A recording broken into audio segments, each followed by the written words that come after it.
புரட்சி நடிகர் கட்சி தொடங்கிய சில மாதங்களிலேயே திண்டுக்கல் தொகுதியில் நடந்த பாராளுமன்ற தேர்தலை சந்தித்தார்.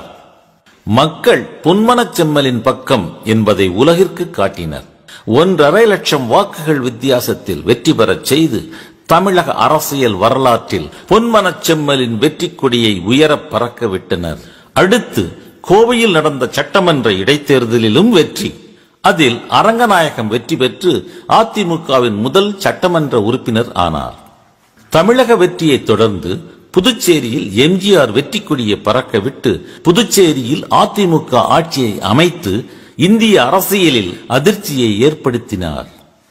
1977 சட்டமன்ற தேர்தலில் வெற்றி மாலையை புரட்சி தலைவருக்கு அணிவித்து மகிழ்ந்தனர் தமிழக மக்கள். இதன் மூலம் இந்திய அரசியலில் தவிர்க்க முடியாத சக்தியாக உயர்ந்தார் புரட்சி தலைவர். வெற்றியை மக்களிடம் சமர்ப்பித்தார் பொன்மனச் செம்மல். ராஜாஜி ஹாலில் அரசாங்க சடங்கை முடித்த சில நிமிடங்களிலேயே தனது தலைவனை முதல்வராக பார்க்கும் ஆசையில் அண்ணா சாலை முழுவதும் கூடியிருந்த பல லட்சம் தொண்டர்களிடம் அண்ணா மீது ஆணையிட்டு, நீங்கள் தான் எஜமானர்கள், எங்களுக்கு உத்தரவு தாருங்கள், அமைச்சரவைக்கு ஆசி வழங்குங்கள் என தனது ரத்தங்களிடம் ஆசீர்வாதம் கேட்டு மக்களை கண் கலங்க வைத்தார். இந்திய அரசியல் வரலாற்றில் மக்களிடம் ஆசீர்வாதம் கேட்ட முதல் தலைவரானார் எம்ஜிஆர். என் அன்புக்குரிய தாய்மார்களே, என் மரியாதைக்குரிய பெரியோர்களே, என் ரத்தமான உடன்பிறப்புகளே, நமது இளைய தெய்வமான பேரறிஞர் அமரர் அண்ணாவின் மீது ஆணையிட்டு உங்களுக்கு முன்பாக நான் உறுதியேற்க விரும்புகின்றேன். அங்கே நடைபெற்றது அரசாங்க சடங்கு, தடுக்க முடியாதது.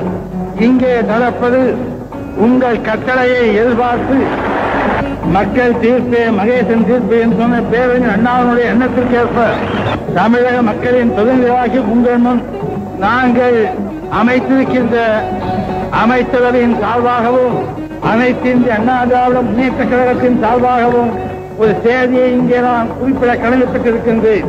அமரர் பேரறிஞர் அண்ணா அவர்கள் சொன்னது போல லஞ்சமற்ற ஊழலற்ற நிர்வாகத்திலே தலையிடாத, நீதிமன்றத்திலே குறுக்கிடாத, உழைப்பவனே உயர்ந்தவன் என்ற தத்துவத்தை நிறைவேற்றுகின்ற ஒரு மாபெரும் பணியினை நாங்கள் எங்கள் உயிரை கொடுத்தாகிலும் எங்கள் கடமையை தமிழகத்து மக்களுக்காக செய்வோம், நிறைவேற்றுவோம் என்பதை அண்ணா மீது ஆணையிட்டு எங்கள் அமைச்சரவையின் சார்பாகவும் அனைத்து அண்ணா திமுக கழகத்தின் சார்பாகவும் தெரிவித்துக் கொண்டு உங்கள் ஆசியோடு நாங்கள் எங்கள் பணியை தொடர புறப்படுகின்றோம், ஆசி கூறுங்கள் என்று கூறி அண்ணா நாமம் வாழ்க, தமிழகம் வாழ்க, தமிழ் வாழ்க என்று கூறி விடைபெறுகின்றேன்.